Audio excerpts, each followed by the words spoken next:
Bem-vindos! Hoje o nosso papo é sobre um tema que, olha, parece super técnico, mas que define o futuro de muitas empresas no Brasil: a recuperação extrajudicial. Exato. A gente sempre ouve falar da recuperação judicial, né? Aquele processo que se arrasta, super complexo, caro, tudo no tribunal. Sim, a imagem que todo mundo tem. Pois é, mas existe uma outra via, tipo uma via expressa, negociada direto com os credores.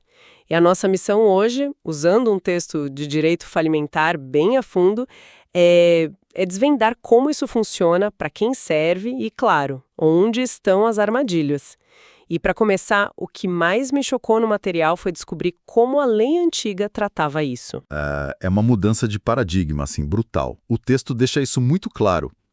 Na lei anterior, a de 1945, se um empresário em dificuldade chamasse os credores para tentar negociar um prazo maior, um desconto, só isso já era visto como sinal de falência. A lei basicamente punia quem tentava resolver. Peraí, isso é totalmente contraintuitivo. É como punir alguém por tentar apagar o fogo em casa antes de ligar para os bombeiros? A lei empurrava a empresa para o buraco, então? Exatamente. A lógica era punitiva. A lei de 2005 vira essa chave de cabeça para baixo. Ela incentiva, ela diz, olha, negociem, conversem, achem uma solução entre vocês. A recuperação extrajudicial é, na essência, o Estado dando um selo legal para um acordo privado. Entendi. O juiz, na maioria dos casos, ele não vai nem discutir o mérito do plano, sabe? Se o desconto é bom, se o prazo é justo. Ele só vai checar se as formalidades da lei foram cumpridas. Se está tudo certo, ele homologa. E aquele acordo vira lei entre as partes. Entendi. Então, em vez de um ringue de boxe no tribunal, a lei basicamente cria uma mesa de negociação e, pelo que eu vi no nosso material, ela não oferece só uma cadeira nessa mesa, mas dois modelos bem diferentes. Quase como se a empresa tivesse duas opções estratégicas. O meu caminho da paz, com todo mundo de mãos dadas, e a outra é mais assertiva, digamos, uma manobra de força, quase. Por que essa diferença toda? Essa distinção é o coração da ferramenta. A primeira modalidade, a de homologação facultativa, é exatamente isso que você falou. O caminho da paz. A empresa senta com um grupo de credores, negocia e todos eles, sem exceção, assinam o plano. Facultativa porque a empresa nem precisaria levar isso para o juiz, é isso. Isso, se a confiança fosse total entre todo mundo, o acordo já poderia valer por si só. Mas então, por que alguém teria o trabalho de envolver o judiciário se não é obrigatório? Qual a vantagem de gastar tempo e dinheiro com isso? Segurança. Pura e simplesmente segurança. É uma apólice de seguro para o acordo. Quando um juiz homologa, aquele plano vira um título executivo judicial. É um upgrade jurídico. E o nosso material de apoio destaca um ponto crucial. A partir do momento em que o pedido de homologação é feito, nenhum credor que assinou pode pular fora do barco. Ah, entendi. Imagina a cena. Você negocia com 10 fornecedores. Todos topam. Você protocola o pedido e no dia seguinte um deles muda de ideia e entra com uma execução contra a sua empresa. A homologação impede isso. Ela blinda o acordo contra arrependimentos de última hora. Faz todo o sentido. É para garantir que o combinado vai ser cumprido. Ok, agora vamos para outra. A que eu chamei de manobra de força. É aqui que a coisa fica mais complexa, né? Onde não precisa de 100% de aprovação. Exato, essa é a homologação obrigatória. E ela é, de fato, a grande inovação, a ferramenta mais poderosa. Aqui a empresa não precisa convencer todo mundo. Ela precisa do apoio de credores que representem mais de 3/5. 60%. Isso, 60% do valor total das dívidas de cada classe que ela quer incluir no plano. Se ela consegue essa maioria qualificada, o plano é imposto a todos os credores daquela classe, inclusive para a minoria que votou contra ou que nem apareceu para negociar. Opa, aqui eu vejo um ponto polêmico. O cálculo é pelo valor da dívida, não pela quantidade de credores. Isso não dá um poder quase absoluto para os peixes grandes? Quer dizer, se uma empresa deve 10 milhões para 10 fornecedores, mas um único fornecedor é dono de 7 milhões dessa dívida, a assinatura dele praticamente resolve a questão, né? A opinião dos outros 9 vira quase irrelevante. Você tocou no ponto nevrálgico da discussão. Sim, o poder de voto é proporcional ao crédito. A lei, de forma deliberada, dá mais peso a quem tem mais a perder. Uhum. A lógica por trás disso é pragmática. É para impedir que uma minoria de credores menores, e talvez mais intransigentes, possa bloquear um acordo que a maioria do capital envolvido acha bom. A ideia é salvar a empresa, que é o objetivo final. Mas seu conto é perfeito. É um poder imenso e imagino que, com grandes poderes, vem uma grande burocracia. O preço a pagar por essa capacidade de forçar um acordo deve ser uma montanha de papelada, de justificativas, para provar para o juiz que a empresa não está só atropelando os credores menores de má fé. Precisamente. O contraste entre as duas modalidades é gritante na documentação. Na facultativa, onde todo mundo concorda, é simples, petição e o plano assinado. Acabou. Já na obrigatória, como ela tem esse poder de coerção, a lei exige uma transparência radical. A empresa precisa se expor. Completamente. E o que seria esse raio-x completo da empresa? O que ela tem que colocar na mesa? A lista é bem robusta, viu? Te ajuda, explicar a causa da crise, a estratégia para sair dela e por que aquele plano é a melhor solução. Segundo, o plano em si, já com as assinaturas comprovando o apoio de mais de 3/5. Terceiro, e aqui a coisa fica séria, as demonstrações contábeis completas dos últimos 3 anos. Ou seja, a empresa precisa abrir a caixa preta. Balanço patrimonial, DRE, não dá para esconder nada. Nada. A transparência tem que ser total, justamente para que aquele credor que foi voto vencido possa olhar os números e entender a situação real da empresa.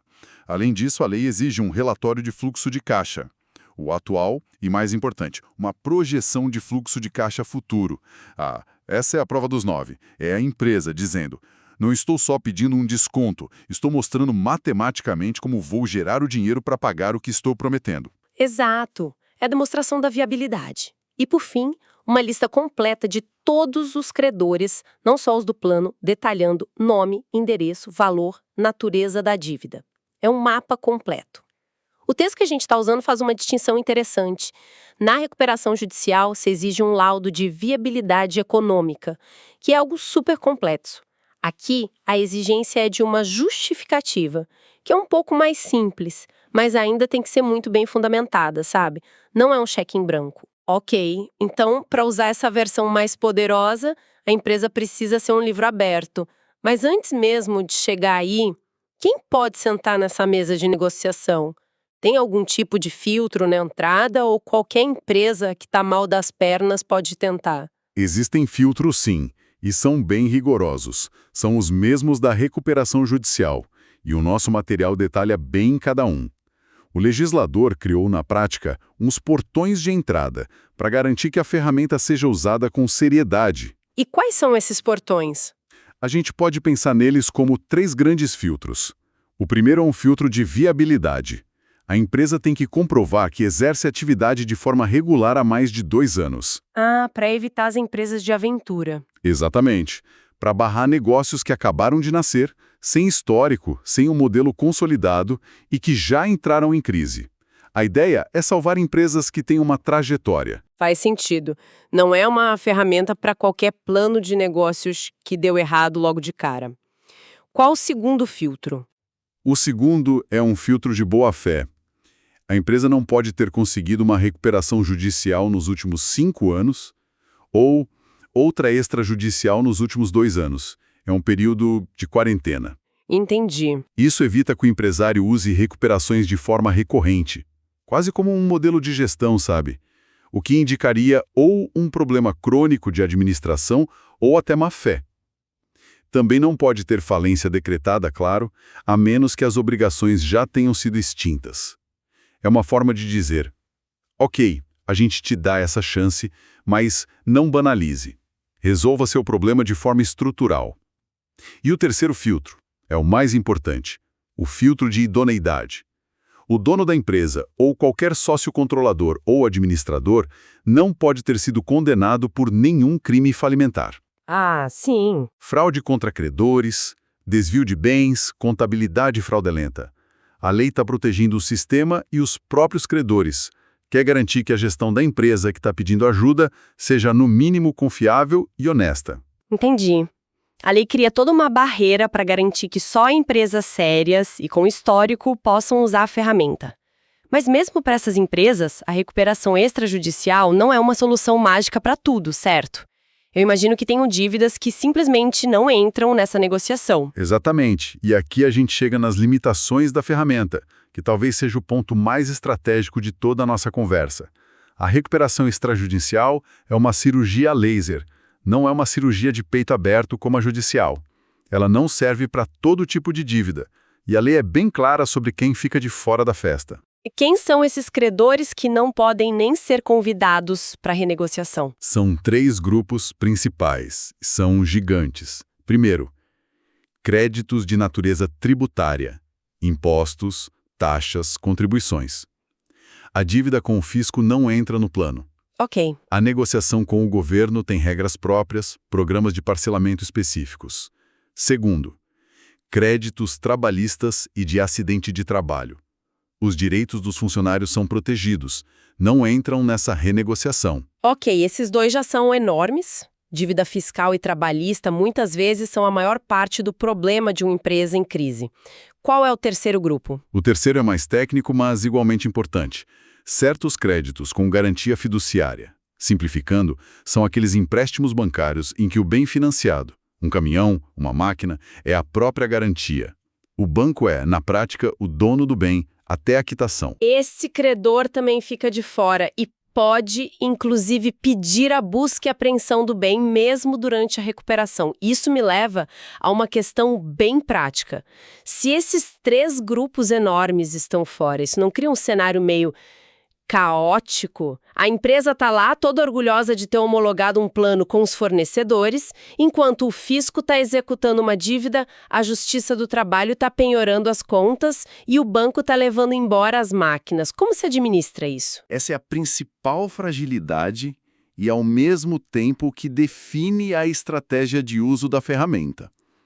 Diferente da recuperação judicial, que suspende quase tudo contra a empresa por um tempo, a extrajudicial não tem esse poder. A proteção dela vale só para quem está dentro do plano. Nossa! Os credores de fora continuam cobrando normalmente. Administrar isso é um malabarismo gigantesco.